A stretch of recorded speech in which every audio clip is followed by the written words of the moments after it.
Bonjour à tous, on est aujourd'hui le mardi 8 octobre et comme tous les mardis, vous avez rendez-vous avec les Amadis pour l'apéro à 6h moins quart.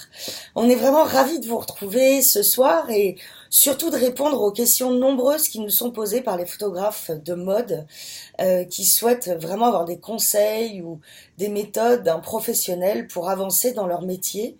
Et comme vous le savez, on a la chance d'avoir parmi nos invités du magazine numéro 5 des Amadis, qui est sorti en tout début de semaine, Étienne Clotis en couverture. C'est donc Étienne qui nous rejoint ce soir.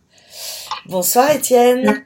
Bonsoir à tous. Merci encore une fois d'avoir pris du temps dans ton emploi du temps déjà bien chargé pour nous écrire ce bel article qui illustre un peu ton parcours et de prendre du temps ce soir aussi pour répondre aux questions qui nous ont été posées. On en a discuté tous les deux. Donc la thématique ce soir, c'est qu'est-ce que tu vas pouvoir donc partager, Étienne, ce soir?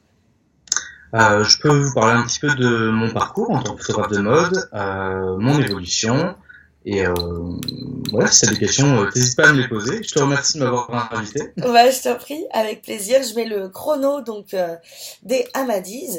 Étienne, si tu avais trois conseils peut-être à donner à des photographes de mode qui débutent ou qui en sont à leurs premiers travaux, qu'est-ce que tu pourrais leur conseiller, toi, avec le recul de ton parcours? La première chose, c'est d'apprendre les bases de la lumière en photographie. Donc, de commencer par se diriger sur un type de photographie qui ressemblerait plus au portrait. Comme ça, on a vraiment la base des lumières et ça nous permet vraiment de pouvoir tout éclairer. Le deuxième conseil que je peux apporter, c'est d'y aller au culot. Il faut vraiment pousser des portes dans ce milieu pour réussir à se faire son nom. Et troisième, créer énormément de projets personnels, parce que c'est ça qui va permettre d'affiner son regard et de trouver son style photographique. Oui, ben, et ça, c'est aussi un résumé d'un peu de ton parcours à toi, qui est toujours plein de beaux projets et de nouveaux projets. Beaucoup J'avoue, trop. moi aussi, je suis propriétaire d'un bel album iconique qui, je crois, sera peut-être rejoint d'un numéro 2. On est en train de préparer le numéro 2, mais c'est pour dans 6 ans. Donc, Ah bon, bah temps parfait, d'avoir ton super. deuxième tome. Nickel. Non, non, mais vraiment, enfin, un bel objet d'art et qui est facile à partager aussi, qui touche, tu vois, on l'a vu avec mon mari, une partie de ma famille, et tous ont été touchés par différents personnages que tu as représentés dans Iconique. Et voilà, enfin, continue ces projets personnels au départ, qui sont devenus bien d'autres choses aussi, mais d'y aller au culot, qu'est-ce que tu pourrais, enfin, en affinant un petit peu sur y aller au culot pour se faire un nom, de quelle façon ça va pas être forcément d'être trop insistant, toujours dans le respect des personnes, mais comment se différencier entre guillemets dans ce marché-là? Peut-être par des images qui soient très différentes ou une image personnelle qui est très différente?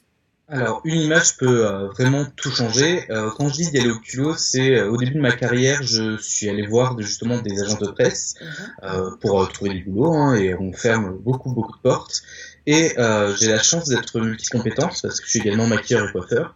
Et au culot parce que j'ai totalement changé de vie. J'habitais à Perpignan et j'ai déménagé sur Paris où je ne connaissais personne. J'ai choisi une adresse, j'étais rue François 1er dans le 8e arrondissement parce que je savais que beaucoup de choses se passaient là-bas.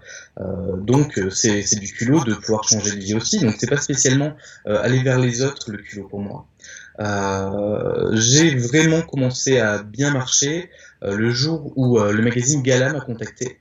Et ils m'ont dit, on a Irina Shayk. Alors, Irina Shayk, c'est une grande mannequin qui devait être photographiée pour le magazine. Ils avaient 1 heure.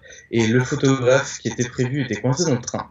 Et donc du coup, c'est tombé sur moi parce que j'étais à côté. Donc c'est vraiment un hasard. Et dès que j'ai commencé à la photographier, le magazine m'a donné plus de contrats par la suite. Voilà. Ouais, super. Et ouais, donc des C'est opportunités que c'est tu le hasard. saisis en fait, quoi. Oui, exactement. Ah, c'est non mais c'est génial. Puis d'oser aussi faire des choses, comme t'expliquais ton déménagement, bah, d'abord sur Paris, et puis ensuite par la suite sur Aix aussi. À chaque fois, c'est des décisions bah, qui demandent effectivement du culot. Et enfin, c'est super chouette aussi de te voir saisir ces opportunités-là.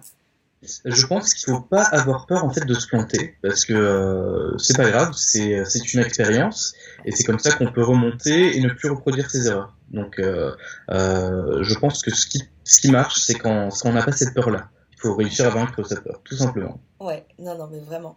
Et c'est ce qui prend parfois le plus de temps pour certains aussi, parce que ça veut dire un certain lâcher prise, de pouvoir accepter que, ben oui, on va se planter, c'est pas grave. Qu'est-ce qu'on risque au final de plus que ne pas avoir essayé en fait?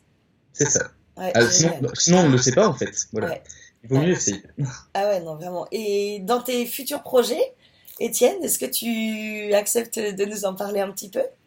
Oui, on avait parlé d'Alcoonic 2. Là, je suis en train de faire une exposition qui s'appelle Contraste. Je travaille avec une association qui s'appelle Le Refuge.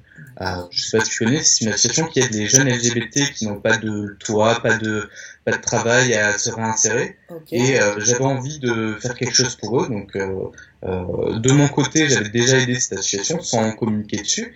Et, euh, et j'ai la chance d'avoir quand même mon parcours de vie qui a fait que ma vie personnelle, professionnelle, ce n'est pas une chose qui a été un frein pour moi.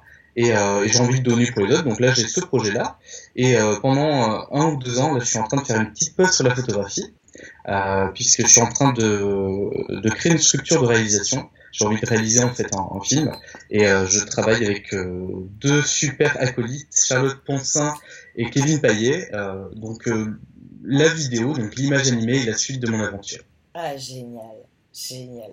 Bon, j'avoue, j'ai aussi déjà découvert les backstage réalisés par Juan Santiago d'une des premières réalisations que tu as mis en place. Et voilà, ben, de toute façon, on te suit dans tes projets, Étienne, et merci encore de ton temps et du partage aussi de tout ce que tu as pu aussi apporter à tous les photographes qui ont eu la chance de te voir à l'atelier. Donc pour cette formation qui était animée avec Sophie Bourgex et Thibaut.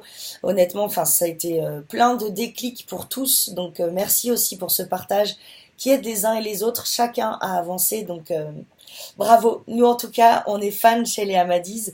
Merci mille fois Étienne en tout cas de ce partage. Et puis donc rendez-vous à tous la semaine prochaine, mardi à 6h moins quart pour la prochaine émission des Amadis. Merci à vous, à À bientôt. bientôt!